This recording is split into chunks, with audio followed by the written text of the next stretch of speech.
datang. Batin ketua Pavilion Yo langsung terkejut, dan menyimpulkan bahwa peningkatan energi jiwa ilahi bintang 3 Lin yang menjadi bintang 5 adalah karena khasiat obat, dan bergumam dalam hati. Apa sebenarnya hubungan antara anak muda dari keluarga Lin dan alkemis misterius ini? Tanpa mereka ketahui, orang misterius itu adalah Lin Yan sendiri. Lin Yan awalnya adalah gadis dari keluarga Lin, tetapi karena membangkitkan jiwa ilahi kuno yang belum pernah muncul sebelumnya, dia disebut sebagai sampah oleh orang banyak, jadi dia bertekad untuk menjadi lebih kuat dan membuktikan dirinya. Setelah Lin Yan meninggalkan Pavilion Bai Bao, dia tiba di tikungan dan menampakkan wajah aslinya. Guru cantik, Gong Qiansui baru kemudian muncul dan berkata, tipu dayamu cukup bagus, melakukan ini untuk mengarahkan orang itu menebak hubungan antara dia dan dirimu. Lin Yan, ya? Lin Yan tersenyum mendengar kata-kata itu, akan lebih baik jika memang demikian, itu juga bermanfaat bagi keluarga Linku. Kemudian, Lin Yan membawa 100.000 batu spiritual kembali ke keluarga Lin. Ditemani oleh adik perempuannya, Lin Suer, dia pergi ke Pavilion Seni Bela Diri keluarga Lin. Pavilion Seni Bela Diri keluarga Lin terbagi menjadi gedung dan arena. Gedung itu menyimpan seni bela diri keluarga Lin, arena digunakan sebagai tempat penghinaan bagi anggota klan, dan juga tempat diadakannya pertandingan bela diri internal beberapa hari kemudian. Tujuan Lin yang datang kali ini adalah untuk mempelajari seni bela diri, jadi dia membawa Lin Suer ke dalam gedung. Itu sangat tenang di dalam saat ini, dan Lin Yan dan Lin Suer mulai mencari seni bela diri. Seni bela diri di benua Tianwu dibagi menjadi manusia.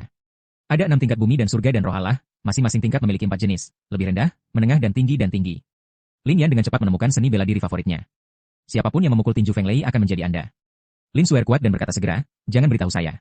Feng Lei Fist pada awalnya adalah nilai terbaik dari semua serangan, tetapi karena kurangnya konten, tidak mungkin untuk dipraktikkan sepenuhnya. Inilah sebabnya mengapa ditempatkan di kelas menengah. Setelah mendengar ini, Lin Yan ingin menyerahkan buku seni bela diri ini. Suara Gong Qiansui terdengar dalam pikiran Lin Yan saat ini, dan tidak perlu mengubahnya. Saya dapat mengembalikan tingkat ketidaklengkapan ini untuk diselesaikan kapan saja. Lin Yan percaya bahwa Gong Qiansui dapat memulihkan seni bela diri ini. Saya segera memegang tinju Feng Lei di tangan saya lagi, berbalik dan berkata kepada Lin Suer, tidak apa-apa, saya akan berlatih terlebih dahulu, dan saya akan mengubahnya jika saya tidak perlu melakukannya. Kemudian, ia memilih seni bela diri sendiri. Piao Miao Road siap meninggalkan Pavilion Wusui dengan Lin Suer. Pada saat ini, sebuah suara memanggil mereka berdua, Lin Yan, berhenti. Lin Yan menggemakan, sepertinya Lin Tian yang dikalahkan terakhir kali. Lin Yan bertanya, pelajaran yang saya pelajari terakhir kali tidak cukup. Ternyata Lin Tian datang kali ini karena dia membawa bantuan. Kakak lakinya Lin Jun siap meminta Lin Jun membantunya menemukan wajah. Lin Jun berkata kepada Lin Yan, memang tidak terduga bahwa Anda masih dapat dipromosikan menjadi 4 bintang dengan penggunaan jiwa bela diri yang dibatalkan. Tetapi jika Anda memukul saudara saya, Anda tidak bisa begitu saja melalui ini. Lin Yan bertanya, apa yang kamu inginkan? Lin Jun menunjuk ke atas ring, cincin siap pakai, apakah Anda berani bertarung? Lin Jun memimpin dan datang ke ring dan memicu Lin Yan.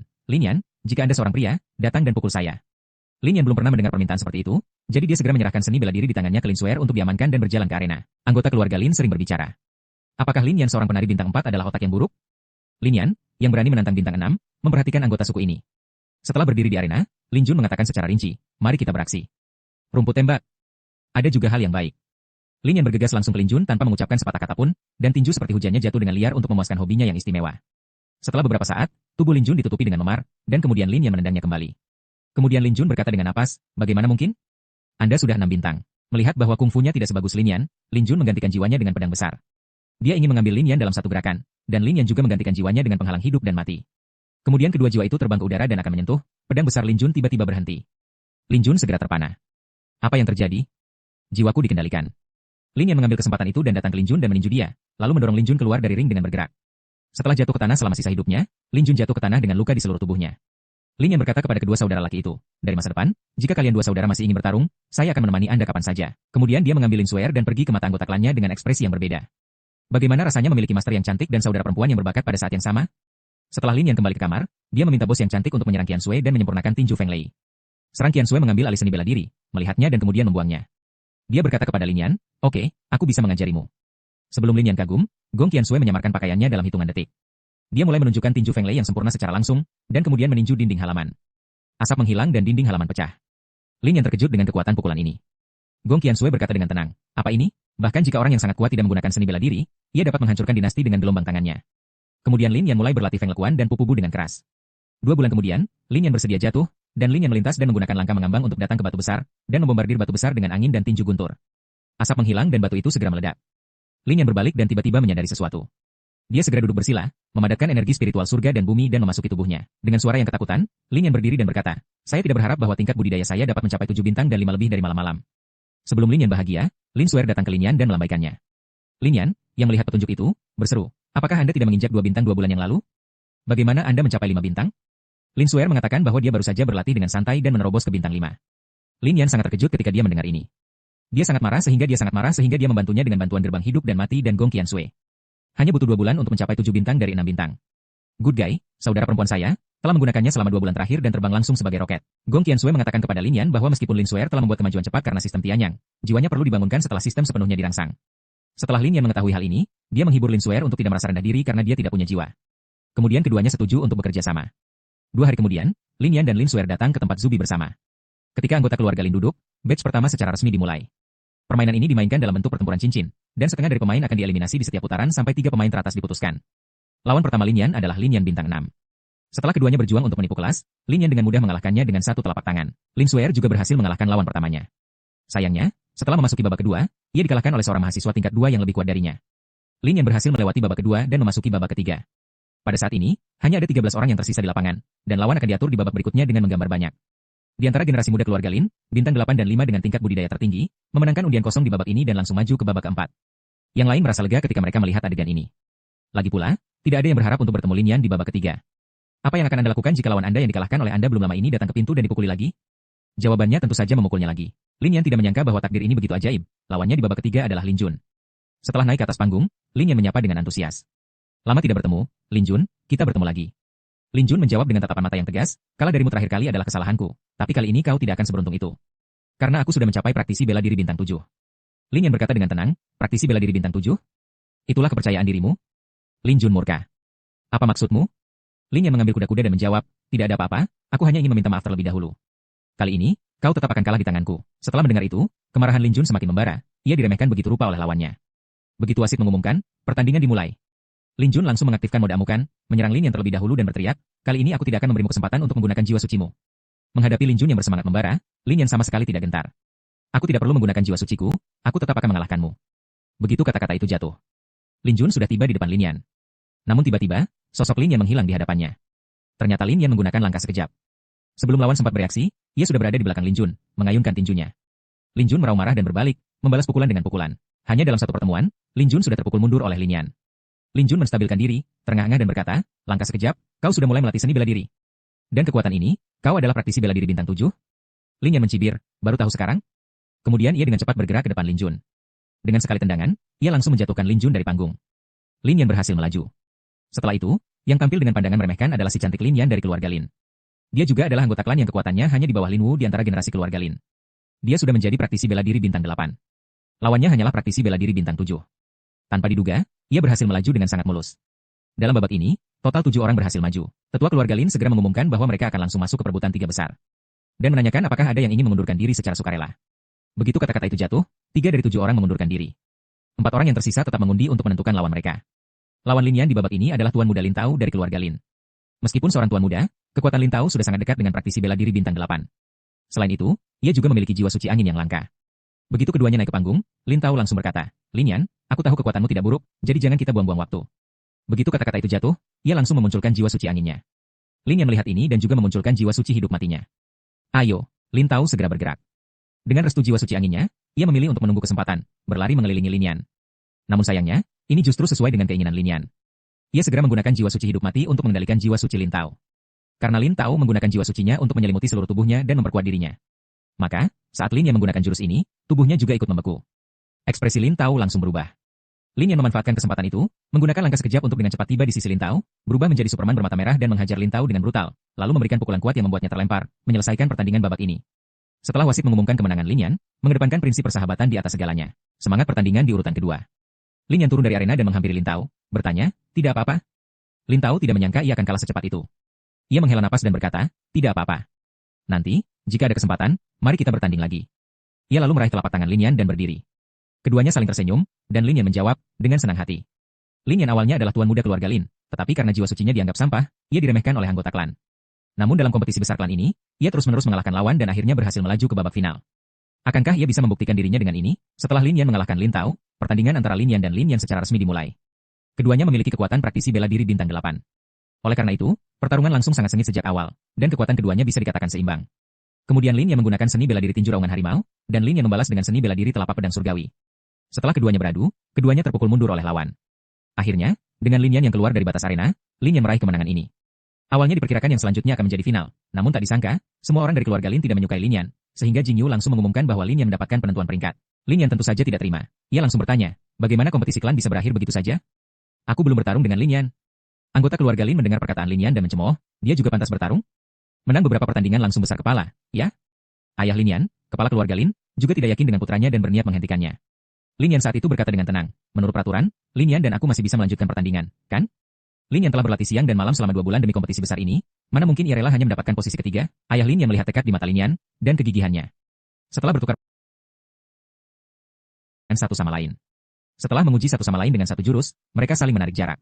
Kemudian, Lin Yan menyerang terlebih dahulu, berniat mengakhiri pertarungan dalam satu serangan, namun Lin Yan berhasil menangkisnya dan segera kembali menarik jarak. Keduanya secara bersamaan memunculkan jiwa suci masing-masing. Lin Yan memunculkan jiwa suci hidup mati, sedangkan jiwa suci Lin Yan yang lain adalah jiwa suci api. Karena kultivasi Lin Yan yang satu lebih tinggi dari Lin Yan yang lain, ia memiliki kontrol yang lebih kuat terhadap jiwa sucinya. Lin Yan karena itu tidak bisa menekan jiwa suci lawannya dengan jiwa suci hidup mati miliknya. Kemudian, jiwa suci Lin Yan berubah menjadi seekor naga api dan menyerang Lin Yan. Lin Yan segera menggunakan cahaya hitam dari jiwa suci hidup matinya untuk menangkis. Lin Yan tahu bahwa jika ia terus membuang energi seperti ini, ia pasti akan kalah lebih dulu karena perbedaan kultivasi. Ia segera membuat keputusan, menggunakan tinju angin guntur dan langkah ethereal. Ia menerjang ke arah Lin Yan. Saat semua orang terkejut bahwa Lin Yan telah mempelajari jurus tinju angin guntur tingkat menengah yang mampu membalas serangan, terdengar suara tunggal dari tengah panggung. Ayah Lin Yan langsung melihat bahwa Lin Yan menggunakan tinju angin guntur yang lengkap. Dengan terkejut ia berkata, bagaimana Yaner bisa mempelajarinya? Lin Yan tidak menyangka Lin Yan bisa menggunakan seni bela diri seperti itu. Tanpa persiapan, ia tergesa-gesa membalas dengan tinju penghancur langit. Saat keduanya beradu, terdengar suara memekakan telinga, dan arena langsung tertutup asap tebal. Sesaat kemudian, sesosok tubuh jatuh dari arena. Semua orang melihat ke arah suara, ternyata itu adalah Lin Yan. Lin Yan muncul dengan sikap seorang pemenang. Melihat itu, banyak anggota klan di bawah panggung bersorak gembira, jelas kekuatan Lin Yan telah diakui oleh mereka. Sejak saat itu, Tuan Muda Jiwa Suci Sampah dari keluarga Lin tidak lagi ada, digantikan oleh Lin Yan, keajaiban surgawi keluarga Lin. Pemuda itu membangkitkan jiwa suci peti mati, tetapi disebut sampah oleh semua orang. Namun, di bawah bimbingan guru wanita cantiknya, kekuatannya melonjak, dan akhirnya ia memenangkan juara pertama kompetisi klan, membuktikan dirinya. Tidak ada yang lebih mengenal seorang putra selain ayahnya. Ayah Lin Yan sangat jelas mengetahui bagaimana Lin Yan sebelumnya. Dengan keraguan dalam benaknya, setelah malam tiba, ia datang ke halaman Lin Yan dan bertanya, Xiao Yan, sudah berapa lama sejak jiwa sucimu bangkit? Bagaimana kultivasimu bisa naik dari bintang 3 menjadi bintang 7? Kecepatan ini terlalu cepat. Lin Yan tidak menyembunyikannya, dan langsung berkata, semua ini dimulai dari jiwa suci sampahku. Kemudian Lin Yan menjelaskan bahwa jiwa suci hidup mati dapat meningkatkan kecepatan penyerapan energi spiritualnya saat berkultivasi. Ayah Lin Yan sulit mempercayai bahwa ada jiwa suci seperti itu di dunia ini. Lin Yan pun harus menunjukkan prosesnya. Ia segera duduk di tempat dan mulai berkultivasi. Saat energi spiritual langit dan bumi di sekitarnya dengan cepat berkumpul, Ayah Lin Yan barulah percaya bahwa ini nyata. Ia berkata dengan wajah gembira, Xiao Yan, kecepatan penyerapanmu saat ini mungkin tidak kalah dengan seorang ahli bela diri bintang 1 yang telah berlatih teknik kultivasi. Seketika ia menyadari poin krusial, dan berkata dengan sungguh-sungguh, masalah ini, jangan sekali-kali kau beritahukan kepada orang ketiga selain kita berdua, termasuk Swear. Dia masih kecil, jika sampai bocor, keberuntunganmu akan dalam bahaya. Begitu Lin Yan setuju, Ayah Lin Yan mengeluarkan sebuah barang dan berkata, ini hadiah juara pertama kompetisi klanmu, ambillah. Lin Yan mengambilnya dan melihat bahwa itu adalah pil esensi sejati. Padahal, hadiah juara pertama kompetisi klan kali ini bukanlah hadiah semahal pil esensi sejati. Ia langsung mengerti dan bertanya, ayah, apa kau membayar dari sakumu sendiri? Wajah Ayah Lin Yan memerah mendengar itu, dan ia menjelaskan, jika aku bilang ini hadiah, ya ini hadiah. Jangan mengada-ada. Lin Yan berterima kasih sambil tersenyum. Setelah Ayah Lin Yan pergi, Lin Yan kembali ke kamar dan mengambil pil esensi sejati. Tepat saat ia hendak meminumnya, Gong Qianshui, sang guru, berkata, pil esensi sejati ini tidak boleh kau minum. Lin Yan bertanya kenapa. Gong Qianshui menjawab, pada tahap praktisi bela diri ini, kau sudah menggunakan pil untuk meningkatkan dirimu sekali. Jika terus meminumnya, itu akan memengaruhi fondasi kultivasimu, dan kultivasimu malah akan terbatasi. Lin Yan langsung tertegun, dan berkata, uang ayahku bukannya jadi sia-sia? Lalu pil ini bagaimana? Jual saja. Mendengar jawaban ini, Lin Yan menghela napas, hanya itu yang bisa dilakukan. 2 bulan kemudian, setelah periode kultivasi keras ini, Lin Yan akhirnya berhasil menembus ke praktisi bela diri bintang 8. Tepat saat ia senang, Gong Qianshui melihat ke dalam halaman dan berkata kepada Lin Suer yang sedang berjalan mendekat, apa yang membuatmu senang? Adikmu sudah bintang 7 dan hampir menyusulmu. Lin Yan yang mendengar ini langsung frustrasi. Aku sudah bersusah payah baru mencapai bintang 8. Bagaimana dia bisa mencapai level ini bahkan sambil bersantai? Setelah dipikir-pikir, Lin Yan mengerti bahwa itu karena konstitusi tubuh adiknya. Ia menghela napas pasrah, hidupku kasihan sekali. Jadi, setelah Lin Suer masuk ke kamar, Lin Yan berinisiatif berkata, apa kau sudah menembus ke praktisi bela diri bintang 7? Lin Suer bertanya dengan terkejut, bagaimana kau tahu? Pengalaman macam apa memiliki seorang ahli besar sebagai guru? Pemuda boros Lin Yan beruntung diterima sebagai murid oleh Gong Qianshui, seorang ahli puncak dari benua Tianwu. Oleh karena itu, ia bahkan mendapatkan camilan gratis saat menukar barang. 4 bulan lalu, Lin Yan pernah membawa cairan obat yang disiapkan oleh Gong Qianshui ke Paviliun 1000 Harta untuk ditukar dengan camilan. Hari itu, Lin Yan, setelah menembus ke bintang 8, datang ke Paviliun 1000 Harta bersama adiknya, Lin Suer. Tujuan perjalanannya kali ini adalah untuk menukar pil esensi sejati dengan camilan. Setelah memasuki Paviliun 1000 Harta, Lin Yan menyuruh Lin Suer untuk berjalan-jalan dulu. Ia sendiri pergi ke area penukaran untuk menukar camilan. Ketika ia tiba di area penukaran, sebutan dari pelayan tua kepada Lin Yan juga telah berubah menjadi Tuan Muda Lin. Lin Yan membalas, halo, Pak Tua, ia diam-diam berpikir, sudah lama sekali tidak ada yang memanggilku Tuan Muda Lin seperti itu. Semua perubahan ini tentu saja adalah efek dari Lin Yan yang meraih juara pertama dalam kompetisi klan keluarga Lin 2 bulan lalu.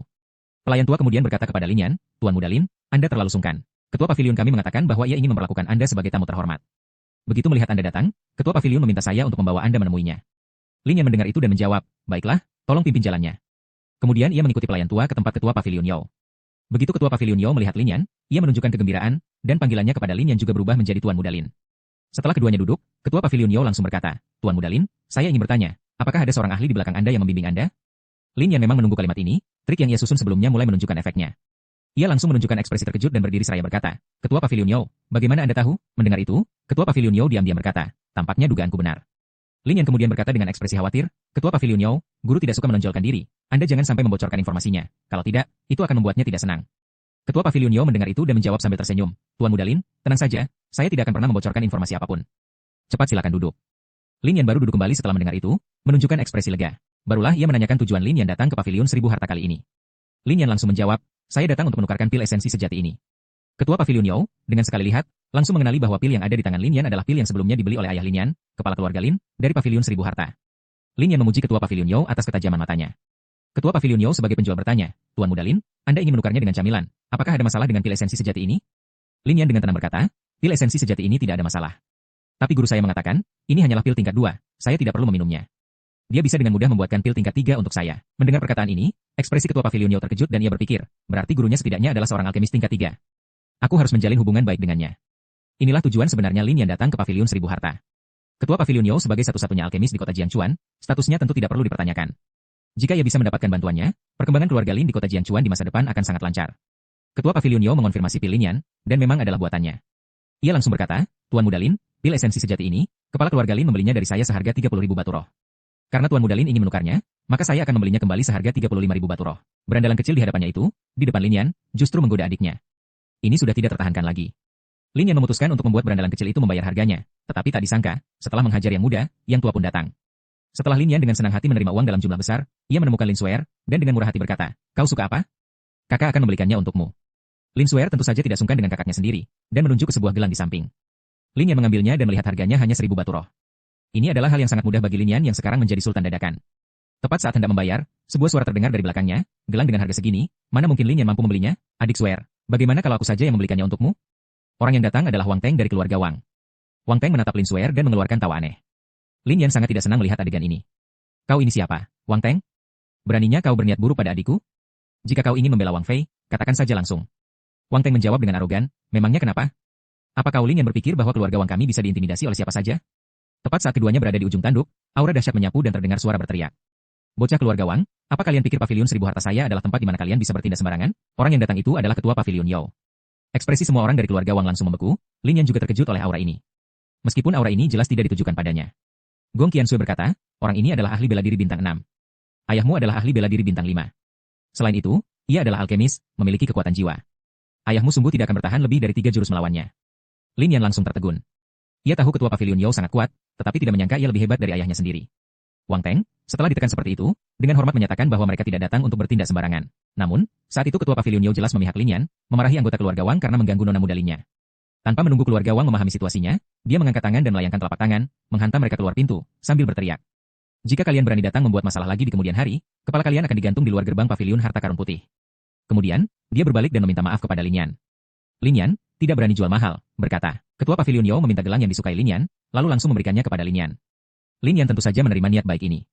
Melihat anggota keluarga Wang masih berada di pintu, ketua paviliun Yao hendak membantu Lin Yan memberi mereka pelajaran, tetapi Lin Yan mengatakan dia bisa menanganinya sendiri. Setelah itu, Lin Yan keluar dari paviliun harta karun putih. Setelah keluar, Wang Teng dengan marah berkata, Lin Yan, jangan kira masalah memukul Wang Fei bisa selesai begitu saja. Lin Yan juga tidak berpikir untuk melepaskan pihak lain, kau bahkan berani menggoda adikku di depanku, bagaimana mungkin masalah ini berakhir begitu saja? Keduanya kembali tegang, Lin Yan tersenyum meremehkan, sedikit mengangkat telapak tangannya. 2 jari melawan pukulan itu, dan hanya dengan satu serangan, Wang Teng terlempar mundur. Lin Yan mengejek, cuma segini? Terlalu lemah, kan? Wang Teng berseru kaget, kau sudah mencapai pakar bintang 8. Lin Yan dengan santai menjawab, hanya kebetulan, tadi pagi saat berlatih, aku langsung menembus. Setelah itu, keduanya kembali bertarung. Lin Yan mencari celah dan menggunakan tinju angin guntur untuk melontarkan Wang Teng. Adegan ini membuat Wang Fei, yang menyaksikan, ketakutan. Lin Yan, yang kembali melihat Wang Fei, tentu saja merasa kesal, berani cari masalah sampai ke adikku. Mana mungkin aku melepaskannya? Bagaimana kalau aku patahkan lagi lenganmu? Begitu kata-kata itu terucap, Lin Yan segera mendekati Wang Fei dan kembali membuat Wang Fei patah tulang. Kemudian, sambil tersenyum, dia berkata kepada kedua anggota keluarga Wang yang tergeletak di tanah, karena sudah datang, bagaimana kalau ku beri kalian paket kursi roda ganda? Saat Lin Yan hendak memberi mereka kursi roda, sebuah suara terdengar, "Anak keluarga Lin, jangan keterlaluan. Jika Lin Yan tidak mendisiplinkanmu, biarkan aku yang mendisiplinkanmu." Lin Yan seketika merasakan seseorang menyerang dari belakang. Tepat saat ketua pavilion Yo berada di tempatnya, dan Lin Yan merasa cemas, seseorang muncul di belakang Lin Yan dan berkata, Lin Peng berkata dengan wajah muram, "Wang Zhengyang, kau seorang senior, beraninya menyerang Wang Fei? Sepertinya kultivasimu sudah sampai ke kulit mukamu." Wang Zhengyang menunjukkan wujudnya dan membalas, "Lin Peng, putramu masih sangat muda tetapi berhati kejam dan ganas. Jika tidak dididik dengan baik, dia pasti akan menyebabkan masalah besar di kemudian hari." Lin Yan mengintip dari belakang ayahnya dan berkata, "Menurutmu begitu? Tadi aku harusnya hanya berdiri diam dan membiarkan Wang Teng melukaiku?" Pak Tua Wang dengan marah berkata, "Jangan banyak alasan. Masalah Wang Fei sebelumnya, kami tidak memperhitungkannya denganmu. Itu sudah melepaskanmu, namun kau bahkan ingin melumpuhkan kedua kaki mereka." Mendengar ini, amarah Lin Yan langsung memuncak. Dia menyatakan di tempat, "Kedua kaki mereka akan kurebut. Yesus pun datang tidak akan bisa menghentikanku." Kemudian, dia menyuruh ayahnya menahan Pak Tua Wang, sementara dia sendiri berjalan menuju kedua Wang muda. Pak Tua Wang langsung beradu pandang dan kembali bertarung dengan Pak Tua Lin. Hanya dalam waktu sesaat itu, kedua Wang muda telah berhasil duduk di kursi roda. Lin Yan muda, karena membangkitkan roh ilahi yang lumpuh, secara tragis ditinggalkan oleh tunangannya. Sementara itu, mantan ayah mertua yang mata duitan itu bahkan tanpa malu-malu secara terang-terangan membela anggota keluarga Wang yang memprovokasi Lin Yan, dan bahkan ingin membunuh Lin Yan. Jika bukan karena ayah Lin Yan, Lin Peng, muncul tepat waktu, Lin Yan mungkin dalam bahaya besar.